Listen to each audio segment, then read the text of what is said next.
देखिए बच्चों, अब हमारा नेक्स्ट टॉपिक स्टार्ट होता है, दैट इज सोलिबिलिटी। सोलिबिलिटी जो है वो हमारा नेक्स्ट टॉपिक है और इम्पोर्टेंट टॉपिक है, इसको समझना भी ज़रूरी है। तो स्टार्ट करते हैं सोलिबिलिटी। देखिए सोलिबिलिटी होता क्या है वो चीज़ देख लीजिए आप। सोलिबिलिटी आपको क्या बताती है ये चीज़ देख लीजिए। सोलिबिलिटी ये कहती है कि आपने कोई भी एक कंटेनर लिया है जिसमें आपने सॉल्यूशन बनाया है। कोई कंटेनर लिया जिसमें आपने सॉल्यूशन बनाया है, उस कंटेनर का जो वॉल्यूम है यानी वॉल्यूम ऑफ सॉल्वेंट वो आपको लेना है 100 ग्राम। कितना लेना है आपको? 100 ग्राम, और स्पेसिफिक टेम्परेचर पर। ठीक है, ये बात याद रखिएगा। या किसी भी एक पर्टिकुलर टेम्परेचर पर या गिवन टेम्परेचर पर।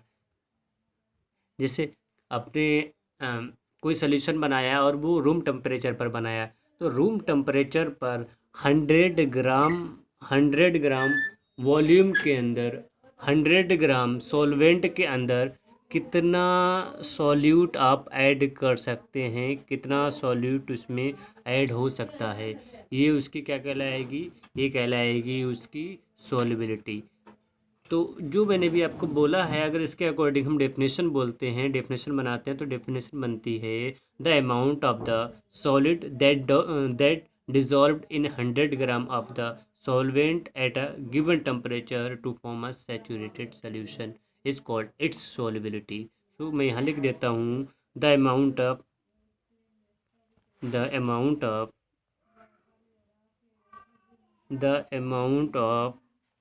The solute। और सॉल्यूट भी आपको कौन सा लेना है? सॉलिड लेना है। ठीक, that dissolve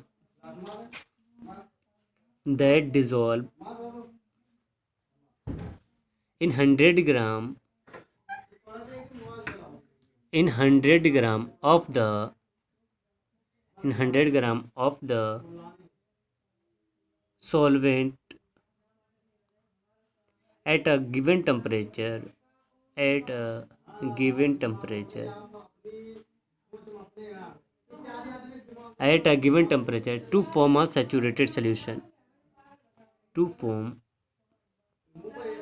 a saturated solution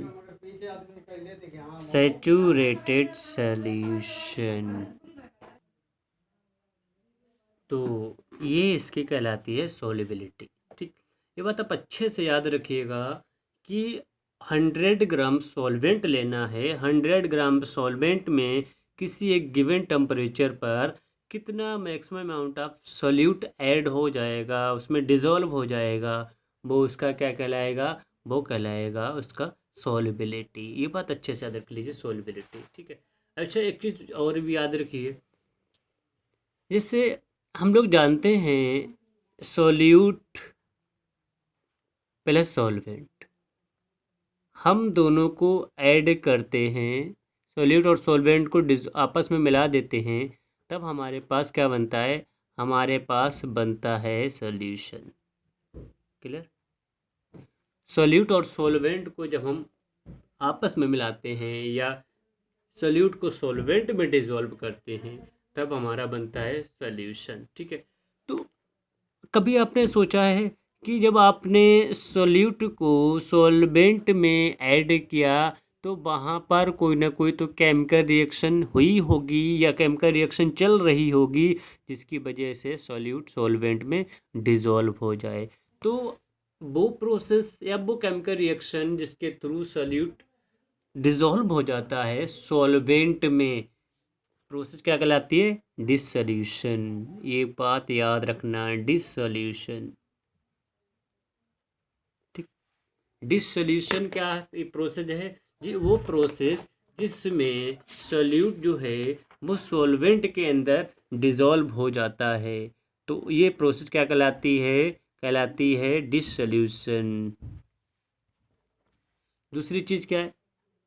फिर कभी कभी आपने देखा होगा कि कुछ सोल्यूट हैं वो क्या करते हैं, सॉल्यूशन में कोलाइड करते हैं, कोलाइड करने के बाद स्लोली स्लोली वो सॉलिड में चेंज होने लगते हैं, और चेंज होते होते एक स्टेट ऐसी आती है कि सारा का सारा सॉल्यूट जो है वो किसमें चेंज हो जाता है, सॉलिड में। तो इसको हम प्रोसेस को बोलते हैं क्रिस्टलाइजेशन। क्रिस्टलाइजेशन, ये बात याद रखिए।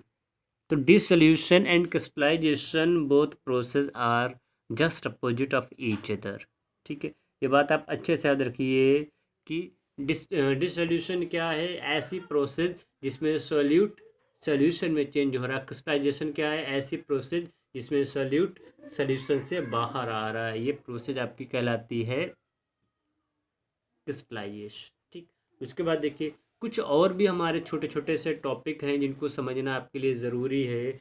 एक हमारा होता है सैचुरेटेड सॉल्यूशन। ठीक है, एक टॉपिक होता है सैचुरेटेड सॉल्यूशन। छोटे छोटे से वर्ड्स हैं, छोटी छोटी डेफिनेशन हैं, इनको समझ लीजिए फिर हम आगे चलते हैं। सैचुरेटेड सॉल्यूशन, सैचुरेटेड सॉल्यूशन की डेफिनेशन क्या होती है? A solution which contain a solution which contain maximum amount of solute, maximum amount of solute, maximum amount of solute which dissolve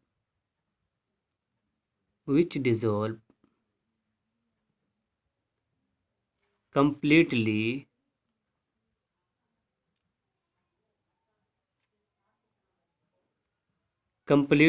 in a given solvent at a particular temperature, particular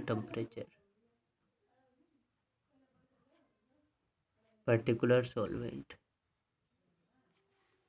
ठीक है, ये होती है saturated solution की definition. मतलब ये बोल रही है कि किसी भी एक टेम्परेचर पर कोई भी सॉल्वेंट के अंदर सॉल्यूट की इतनी क्वांटिटी हम ऐड कर दें कि उसके बाद no more quantity of solute can be dissolve in the solvent is called saturated solution. फिर से रिपीट कर रहा हूँ, ऐसे सॉल्यूशन जिसमें सॉल्यूट की और क्वांटिटी हम ऐड ना कर सकें वो हमारे कहलाते हैं सैचुरेटेड सॉल्यूशन। जैसा कि मैंने यहाँ पर आपको डेफिनेशन बोली है, a solution which contain maximum amount of solute which dissolve completely in a given solvent at a particular solvent. ठीक, आई होप आपको समझ में आ गया होगा। या इसको समझने के लिए कुछ मैं आपको इस टाइप से समझा देता हूँ। ये आपका होता है क्या है सैचुरेटेड सॉल्यूशन। जैसे कि देखिए, मान लीजिए यहाँ पर 200 ml H2O आप ले लीजिए। 200 ml आप H2O लिया, 200 ml आप H2O आपने ले लिया। अब आपने इसके अंदर शुगर डिज़ोल्व कर दी, इसके अंदर आपने शुगर डिज़ोल्व कर दी। जब आप शुगर डिज़ोल्व करेंगे तो शुगर इसमें डिज़ोल्व होती रहेगी, लेकिन जब आप डिज़ोल्व करें तो ये प्रोसेस आप कंटिन्यू रखें, बराबर उसमें शुगर ऐड करते रहें। जब आप शुगर ऐड करते रहेंगे तो शुगर इसमें डिज़ोल्व होती रहेगी, शुगर इसमें डिज़ोल्व होती रहेगी, शुगर इसमें डिज़ोल्व होती रहेगी। ठीक है, कुछ टाइम के बाद शुगर डिज़ोल्व होना बंद हो जाएगी। फिर आप इसको शेक कर दीजिए, इसको शेक करने के बाद भी आप देखेंगे कि थोड़ा सा और डिज़ोल्व हो जाएगी। फिर अभी आप प्रोसेस स्टार्ट रखिए, आप क्या करिए, थोड़ा सा और सॉल्यूट इसके अंदर डाल दीजिए, यानी शुगर डाल दीजिए। फिर आप देखेंगे थोड़ी देर के बाद शुगर जो होगी वो क्या हो जाएगी, ये नीचे की तरफ सेटल डाउन हो जाएगी, नीचे आप शुगर आपको दिखने लगेगी।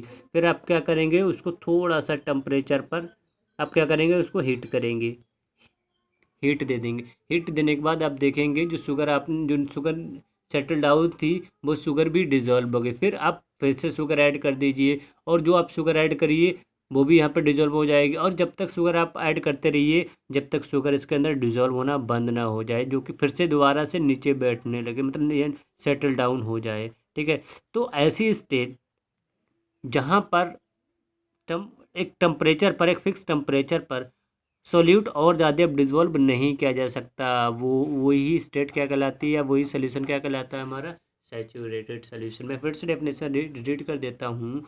A solution which contain maximum amount of solute which dissolve completely in a given solvent at a particular solvent is called saturated solution.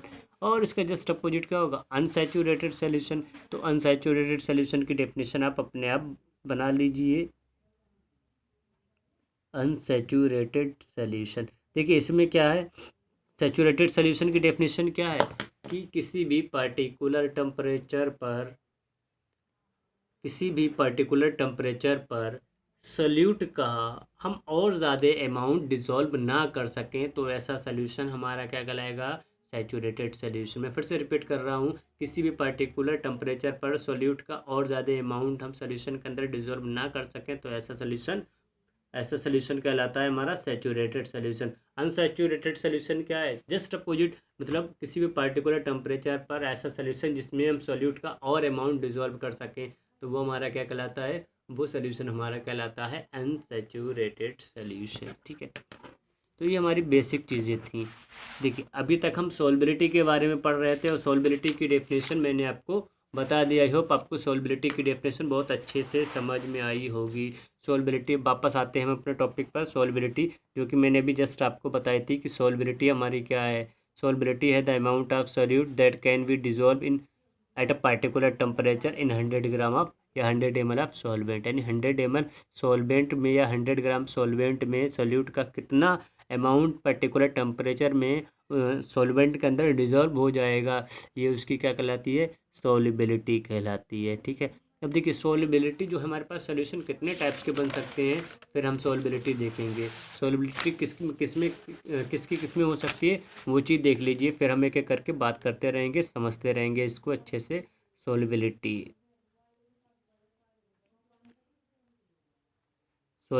किसकी किसमें हो सकती है? सॉल्युबिलिटी देखिए सबसे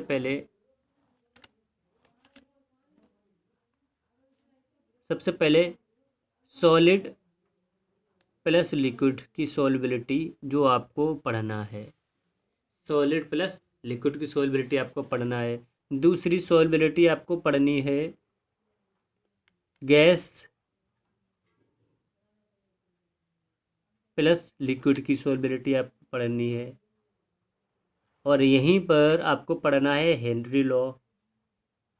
यही आपको क्या पढ़ना है? हेनरी लॉ पढ़ना है। ठीक है, और थर्ड आपको जो पढ़ना है सॉल्युबिलिटी वो पढ़ना है लिक्विड और लिक्विड की। ठीक है, लिक्विड में आप क्या कर सकते हैं? डिज़ोल्व कर सकते हैं, लिक्विड प्लस लिक्विड की सॉल्युबिलिटी। और यहाँ पर आपको पढ़ना है राउल्ट्स लॉ। यहाँ पर आपको क्या पढ़ना है? Raoult's law.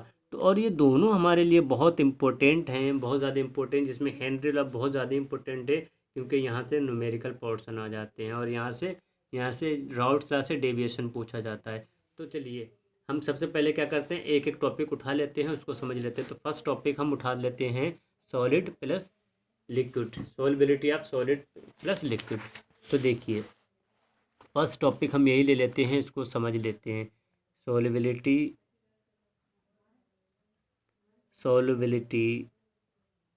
Of solid in liquid. तो सबसे पहले यही हमारा टॉपिक है, इसको हमें अच्छे से समझना है। ठीक, तो देखिए ये डेफिनेशन जस्ट मैंने अभी आपको बताई थी सॉल्युबिलिटी की, कि मैंने क्या बताया था कि 100 ml सॉल्वेंट में किसी भी पार्टिकुलर टेम्परेचर पर कितना सॉल्यूट डिज़ोल्व हो सकता है, ये उसकी क्या कहलाती है? ये उसकी कहलाती है सॉल्युबिलिटी। ये उसकी क्या कहलाती है? सॉल्युबिलिटी। ये बात अच्छे से याद रखिएगा। फिर से रिपीट करता हूँ सॉल्युबिलिटी की डेफिनेशन कि 100 ग्राम सॉल्वेंट में कितना अमाउंट जो है वो हमारा सॉल्यूट का डिज़ोल्व हो सकता है, वो क्या कहलाती है?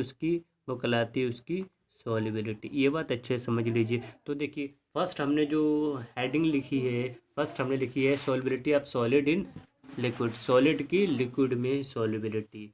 ठीक है, तो देखिए सॉल्युबिलिटी तो हमें समझ में आ गई। अब हमें समझना है factors affecting the solubility of a solid in liquid. देखिए फैक्टर्स की बात करते हैं, ऐसे कौन कौन से फैक्टर हैं जो सोलबिलिटी को इफ़ेक्टेड करते हैं, सोलबिलिटी को जो बहुत ज़्यादा इफ़ेक्टेड करते हैं, वो चीज़ देख लीजिए। तो हमारे यहाँ पर फैक्टर्स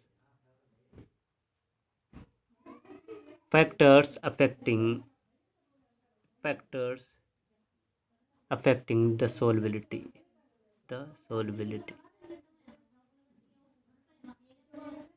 ठीक है, तो हमारा जो फर्स्ट टॉपिक है वो ये है आपके सामने, फैक्टर्स अफेक्टिंग द सोलबिलिटी। आप एक एक स्टेप पढ़ते हुए चलिए कि देखिए, सबसे पहले हमने सोलबिलिटी पढ़ी। सोलबिलिटी हमने 3 टाइप से जो हमें पढ़ना है। फर्स्ट हमने सॉलिड प्लस लिक्विड की सोलबिलिटी देख ली। सॉलिड प्लस लिक्विड की सोलबिलिटी की डेफिनेशन क्या है वो भी हमने समझ ली। अब हमें क्या देखना है, हमें देखना फैक्टर्स। यहाँ पर कौन कौन से ऐसे फैक्टर्स हैं जो सोलबिलिटी को अफेक्टेड करेंगे। तो यहाँ पर जो जनरली हमारे पास 2 फैक्टर्स हैं। नंबर 1, फर्स्ट फैक्टर जो है nature of solute and solvent. Nature of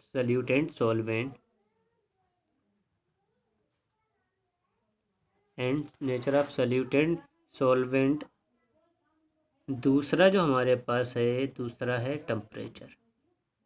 यहाँ पर 2 हमारे फैक्टर्स हैं, ऐसे हैं जो सोलबिलिटी को इफ़ेक्टेड करते हैं। ठीक, तो सबसे पहले हम बात करते हैं nature of solute and solvent की ही बात कर लेते हैं, इसको ही स्टार्ट करते हैं। देखिए, nature of solute and solvent में हमें क्या समझना है वो चीज़ हम समझ लीजिए अच्छे से।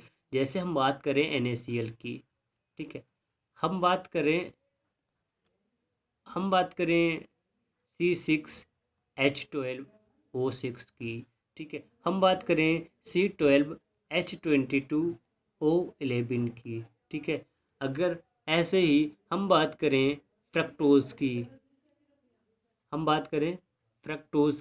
या हम बात करें एमाइलोज की, या हम बात करें एमाइलोपेक्टिन की। It is there are number of types of solute जो किसके अंदर डिज़ोल्व हो जाते हैं, जो वाटर के अंदर ईजिली डिज़ोल्व हो जाते हैं, जो वाटर के अंदर बहुत आसानी से डिज़ोल्व हो जाते हैं। ठीक है, देखिए NaCl आपने आराम से घर पर देखा होगा, ग्लूकोज, सुक्रोज, ग्लूकोज आपने देखा होगा, सुक्रोज आपने देखा होगा, फ्रक्टोज आपने देखा होगा, एमाइलोज और amylopectin. It is there are number of types of solute जो आपने अपने घर पर देखे होंगे नॉर्मली और एवरीडे आप देखते हो। अब जैसे हम बात करेंगे एसिड्स की, एसिड्स हैं, कॉमा मोस्टली बेसिस हैं, और अप्रोक्सीमेटली ऑल सॉल्ट्स जो हैं वो सारे के सारे वाटर के अंदर डिज़ोल्व हो जाते हैं, वाटर के अंदर डिज़ोल्व होते हैं। ठीक है, तो ये इसका मतलब ये है कि इनकी सोलबिलिटी वाटर के अंदर है। जो मैंने भी आपको बोला, इनकी सोलबिलिटी वाटर के अंदर है। वाइल अगर हम कुछ और केस की बात करते हैं, जैसे अगर हम बात करें हम बात करते हैं बेंजीन की, हम बात करते हैं कार्बन टेट्रा क्लोराइड की, ठीक है, हम बात करते हैं ईथर की, हम बात करते हैं क्लोरोफॉर्म की। ठीक, तो ये सारे के सारे हमारे पास ऐसे लिक्विड्स हैं जो वाटर के अंदर डिज़ोल्व नहीं होते, जिनको अब वाटर के अंदर डिज़ोल्व करेंगे। केरोसिन है, पेट्रोल है, डीजल है, ये सारी की सारी चीज़ें जो है वाटर के अंदर डिज़ोल्व नहीं होती। तो क्यों नहीं होती भाई, क्यों नहीं होती? रीज़न तो यही है कि आखिर इतनी सारी चीज़ें वाटर के अंदर डिज़ोल्व हो जाती हैं, या जबकि कुछ चीज़ें वाटर के अंदर डिज़ोल्व नहीं होती। उसका रीज़न क्या है वो अच्छी तरीके से आप समझ लीजिए। इसका रीज़न है लाइक टू लाइक। इसका रीज़न है like to like. Like to like, क्या आपको ये बात समझ में आई? लाइक टू लाइक सोलबिलिटी हमेशा जो रहेगी लाइक टू लाइक रहेगी। मतलब लाइक टू लाइक का मतलब क्या है? पोलर मॉलिक्यूल की जो सोलबिलिटी होगी वो पोलर मॉलिक्यूल में हो जाएगी। बात क्लियर हुई? जैसे अगर हम बात करें एल्कोहल की बात करें, एल्कोहल का फॉर्मूला क्या होता है? C2H5OH plus H2O। एल्कोहल की वाटर के अंदर सोलबिलिटी होती है, क्यों होती है? क्योंकि लाइक टू लाइक है। अब हमें कैसे मालूम होगा लाइक टू लाइक हैं, यानी पोलर हैं, दोनों पोलर हैं? देखिए C2H5OH की बात करते हैं, C2H5 C2H5 और ये रहा O और ये रहा H, ठीक है। तो देखिए यहाँ पर इलेक्ट्रोनेगेटिविटी डिफरेंस बहुत ज़्यादा है। यहाँ पर आप क्या देखेंगे, पार्शली नेगेटिव चार्ज होगा और यहाँ पर पार्शली पॉजिटिव चार्ज होगा, यानी ये हमारा कैसा कंपाउंड है, ये हमारा पोलर कंपाउंड है। उसके बाद देखिए हमारे पास दूसरा एग्जांपल है H2O का, ठीक है। H2O ये रहा, तो यहाँ पर देखिए आप पार्शली नेगेटिव चार्ज होगा, पार्शली पॉजिटिव चार्ज होगा, पार्शली पॉजिटिव चार्ज होगा। इनके बीच में क्या होगा, इनके बीच में हाइड्रोजन बॉन्डिंग बननी होगी। क्या बनना होगा इनके बीच में? हाइड्रोजन बॉन्डिंग बननी होगी। तो ये क्या हो जाएंगे, आपस में डिसॉल्व हो जाएंगे, क्योंकि लाइक टू लाइक हैं। तो आप बहुत अच्छे से ये बात याद रखिए कि सॉल्युबिलिटी जो होगी वो लाइक टू लाइक ही होगी। जब तक दोनों लाइक लाइक नहीं है तब तक सॉल्युबिलिटी नहीं होगी। दूसरी चीज़, आप इसको ऐसा ऐसा समझ लीजिए, like to like solubility high, like to like solubility high, पहली चीज। दूसरी चीज, like to dislike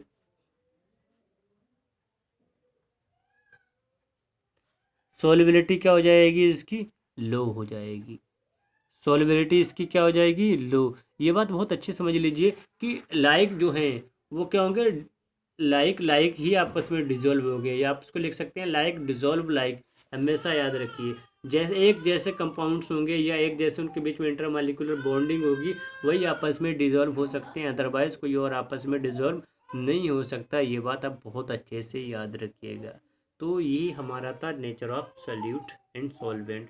nature of solute and solvent ये कहता है कि अगर सॉल्यूट और सॉल्वेंट का दोनों का नेचर एक जैसा है, दोनों के बीच में इंटरमॉलिक्यूलर बॉन्डिंग इंटरेक्शन एक जैसा है, तब तो वो एक दूसरे में सॉल्युबल हो जाएंगे। अगर उनके बीच में इंटरमॉलिक्यूलर बॉन्डिंग या उनके बीच में केमिकल रिएक्शन एक जैसी नहीं होती हैं, वो एक जैसे नहीं है, तो उनकी सॉल्युबिलिटी कैसी हो जाएगी, लो हो जाएगी, या उनकी सॉल्युबिलिटी नहीं होगी। बस इतना सा आप अच्छे से याद रखिए कि सॉल्युबिलिटी हमेशा लाइक टू लाइक ही होगी। दूसरी चीज़ टेम्परेचर की बात करते हैं।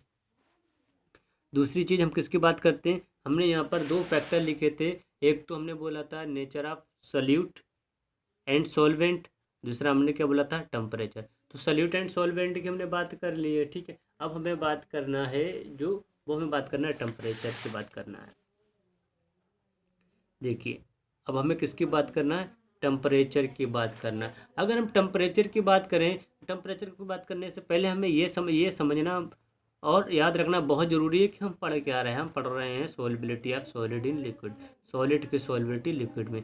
अगर सॉल्युबिलिटी जो होती है सॉलिड के लिक्विड में बात पढ़ रहे हैं, तो आप जनरली इसको बोल सकते हैं temperature is directly proportional to solubility, generally बोल सकते हैं। बट यहाँ पर ध्यान थोड़ा सा चेंज तो है, आप जनरली बोल सकते हैं। जनरली कहाँ पे बोल सकते हैं ये भी मैं आपको बताऊंगा कि temperature is directly proportional to solubility. लेकिन देखिए इसमें थोड़ा सा चेंज जरूर है, वो क्या है, देखिए टेम्परेचर जो है हम जानते हैं ये बात, अगर अगर हम बात करें टेम्परेचर की, तो हम ये बात अच्छी तरीके जानते हैं। हमारे पास रिएक्शन कितने टाइप की होती हैं, रिएक्शन हमारे पास एंडोथर्मिक रिएक्शन होती हैं या एंडोथर्मिक कंपाउंड होता है, और दूसरा हमारा एक्सोथर्मिक कंपाउंड होता है या एक्सोथर्मिक रिएक्शन होती हैं। ये बात आप अच्छे तरह समझिए, याद रखिएगा, एंडोथर्मिक एंड एक्सोथर्मिक। अब एंडोथर्मिक जो रिएक्शन है, ठीक है, जो हमारी एंडोथर्मिक रिएक्शन है, एंडोथर्मिक मतलब ऐसी रिएक्शंस जिसमें हमें हीट देना पड़ती है, हमें हीट यानी देना पड़ती है, तो वहाँ पर हमेशा जो है वो क्या होती है, पॉजिटिव वैल्यू होती है। एक बात बहुत अच्छे से याद रखिएगा एंडोथर्मिक रिएक्शन में, कि एंडोथर्मिक रिएक्शन में हीट हमें अपनी तरफ से देना पड़ेगी, और यहाँ पर जो डेल एच है, डेल एच हमेशा क्या होगा, पॉजिटिव होगा, ठीक है। और एक बात याद रखिएगा, जो डेल एच होगा, डेल एच होगा वो ग्रेटर देन होगा ज़ीरो से। ये क्या है, हमारी एंडोथर्मिक रिएक्शन है। तो एंडोथर्मिक रिएक्शन ऐसी रिएक्शन जिसमें हमें हीट अपने पास से देना पड़ती है, या जो हीट कंज्यूमिंग रिएक्शन हैं उनमें टेम्परेचर आप इंक्रीज करेंगे, इस केस में आप बोल सकते हैं temperature is directly proportional to solubility. इस केस में आप क्या बोल सकते हैं, यहाँ पर आप बोल सकते हैं temperature is directly proportional to as for solubility. किस केस में? एंडोथर्मिक रिएक्शन में। एंडोथर्मिक रिएक्शन में जैसे जैसे आप टेम्परेचर बढ़ाते जाएंगे, टेम्परेचर बढ़ता जाएगा और जो है सॉल्युबिलिटी बढ़ती जाएगी। लेकिन आप बोलें कि इनफाइनाइट तक बढ़ेगी तो नहीं बढ़ेगी। एक टाइम ऐसा आएगा जहाँ पर ये जो कर्व है, ये ग्राफ है, वो कैसा हो जाएगा, कांस्टेंट हो जाएगा। आप इनफाइनाइट तक बात करेंगे तो इनफाइनाइट तक तो नहीं बढ़ेगी, लेकिन हाँ इसमें बस आप जनरली बोल सकते हैं कि एंडोथर्मिक रिएक्शंस हैं। एंडोथर्मिक रिएक्शन हमेशा कैसी होती हैं, टेम्परेचर डिपेंडेंट होती हैं। टेम्परेचर इंक्रीज करेंगे तो सॉल्युबिलिटी बढ़ेगी। ठीक है, तो इसके अगर एग्जांपल आप देखना चाहें तो एग्जांपल देख लें, जैसे सोडियम नाइट्रेट। इसके एग्जांपल्स कुछ हैं, वो कौन कौन से, जैसे हम बात करें सोडियम नाइट्रेट या ammonium chloride, potassium nitrate, sodium chloride, silver nitrate, potassium iodide, potassium chloride, ये सारे के सारे जो एग्जांपल्स हैं, ये एग्जांपल्स हमारे जो मैंने भी आपके सामने लिखे हैं कि आप सोडियम नाइट्रेट ले लीजिए, अमोनियम क्लोराइड ले लीजिए, पोटेशियम नाइट्रेट ले लीजिए, सोडियम क्लोराइड ले लीजिए, सिल्वर नाइट्राइड ले लीजिए, पोटेशियम आयोडाइड ले लीजिए, पोटेशियम क्लोराइड ले लीजिए। ये सारे के सारे जो एग्जांपल्स हैं वो एग्जांपल्स हमारे किसके हैं, ये हमारे एंडोथर्मिक रिएक्शन के हैं। इनमें अगर हम हीट बढ़ा देंगे तब हमारी सॉल्युबिलिटी इंक्रीज करेगी। ठीक है, दूसरी चीज़ देखिए, लेकिन ये किस केस में है, ये एंडोथर्मिक रिएक्शन के केस में, हमेशा याद रखिए। तो एंडोथर्मिक रिएक्शन में मैंने आपको क्या बोल दिया, टेम्परेचर इंक्रीज करेंगे सॉल्युबिलिटी इंक्रीज कर जाएगी। दूसरा केस देखिए, दूसरा केस क्या बन रहा है यहाँ पर, दूसरा केस ये बन रहा है कि देखिए भाई साहब, अगर हम टेम्परेचर इंक्रीज करते हैं, अगर हम टेम्परेचर इंक्रीज करते हैं, the solubility of the solution decrease with increase in temperature. दूसरा केस आप ये डाल लीजिए, the solubility, sorry,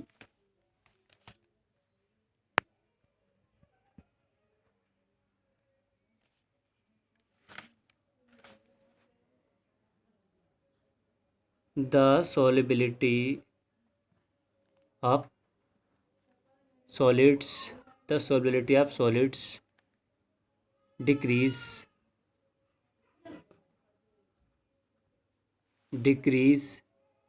with increase in temperature, with increase in temperature,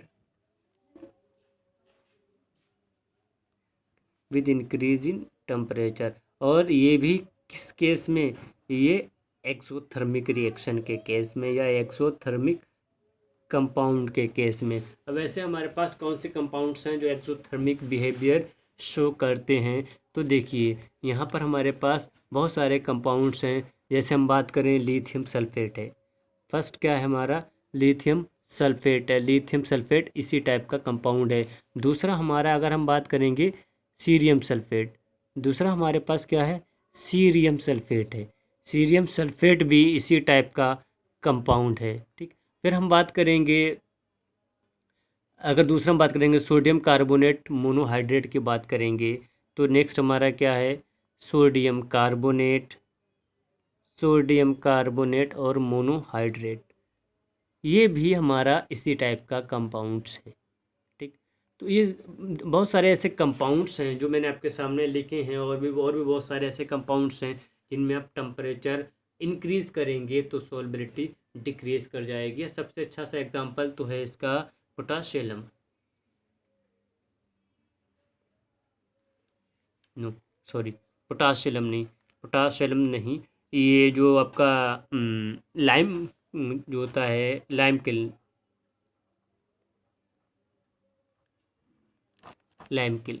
जो जिसको आप नॉर्मली बोलते हैं, जिसको आप चूना बोलते हैं। ठीक है, तो वो भी एक एक्सोथर्मिक रिएक्शन है। वहाँ पर भी अगर आप टेम्परेचर इंक्रीज़ करेंगे तो सॉल्युबिलिटी आपकी क्या कर जाएगी, डिक्रीज़ कर जाएगी। और ये आप इसको घर पर करके देख सकते हैं। नॉर्मली आप जो जिसको आप हिंदी में चूना बोलते हैं, जिससे जो दीवार वगैरह पर वाइट वॉश किया जाता है वही, तो उसको आप क्या करें, वो एक एक्सोथर्मिक रिएक्शन है, उसको आप वाटर के अंदर जब डिजोल्व करेंगे तो अलॉट अमाउंट ऑफ हीट वहाँ से क्या होगा, वहाँ से लॉट अमाउंट ऑफ जो हीट है वहाँ से वो निकलेगा। इसका मतलब क्या है कि वो एक्सोथर्मिक रिएक्शन, अगर इस टाइप की रिएक्शन में आपने टेम्परेचर बढ़ा दिया तब क्या होगा, वहाँ पर सॉल्युबिलिटी कम हो जाएगी। तो इस टाइप के रिएक्शन में, यानी एक्सोथर्मिक रिएक्शन में क्या होगा, यहाँ पर सॉल्युबिलिटी होगी वो क्या हो जाएगी, इन्वर्सली प्रोपोर्शनल हो जाएगी टेम्परेचर की। ये चीज़ याद रखिएगा एक्सोथर्मिक रिएक्शन के केस में। एंडोथर्मिक के केस में डायरेक्टली प्रोपोर्शनल है, जैसे जैसे टेम्परेचर बढ़ाते जाएंगे वैसे वैसे हमारी सॉल्युबिलिटी बढ़ती जाएगी। लेकिन एक्सोथर्मिक के केस में यहाँ पर क्या है, इन्वर्सली प्रोपोर्शनल है। ठीक है, उसके बाद नेक्स्ट देखिए, नेक्स्ट हमारा होता है इफेक्ट ऑफ प्रेशर। नेक्स्ट क्या है, इफेक्ट ऑफ प्रेशर।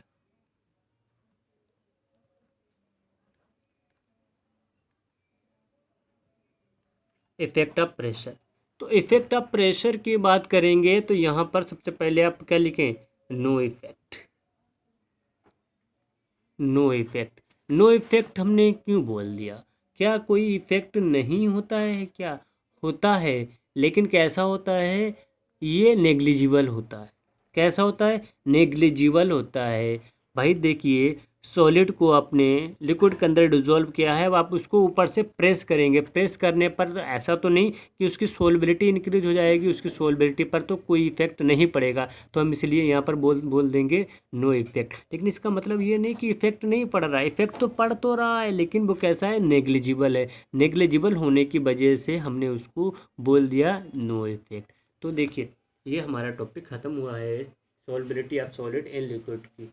और आई होप आपको अच्छे से समझ में आ गया होगा। अगर आपको समझ में नहीं आया है तो आप हमें कोई मैसेज वगैरह, कमेंट वगैरह करके बता सकते हैं कि आपको क्या टॉपिक समझ में नहीं आया है, वो मैं उसको अच्छे से और क्लियर कर दूंगा।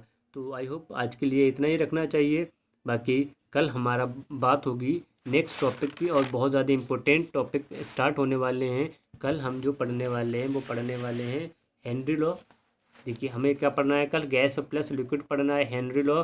और मैं होप कल ही हमें राउट्स लॉ भी पढ़ने को मिले। आज हमने पढ़ा सॉलिड प्लस लिक्विड की सॉल्युबिलिटी। तो ये आपको समझ में आ गया, अगर नहीं समझ में आया तो आप कमेंट वगैरह करके हमें बता सकते हैं। और हाँ बच्चों लोग, आप जो है चैनल को सब्सक्राइब ज़रूर कर दें, जिससे क्या हमारी न्यू वीडियो जब भी आपके पास आए तो आपको तुरंत उसका नोटिफिकेशन मिल जाए। ये मैं आपके लिए बोल रहा हूँ, अगर आप चैनल को सब्सक्राइब कर देते हैं तो डायरेक्टली आपके पास नोटिफिकेशन आती है वीडियो की, कहाँ वीडियो अब अपलोड हो चुकी है। बाकी आपकी मर्ज़ी।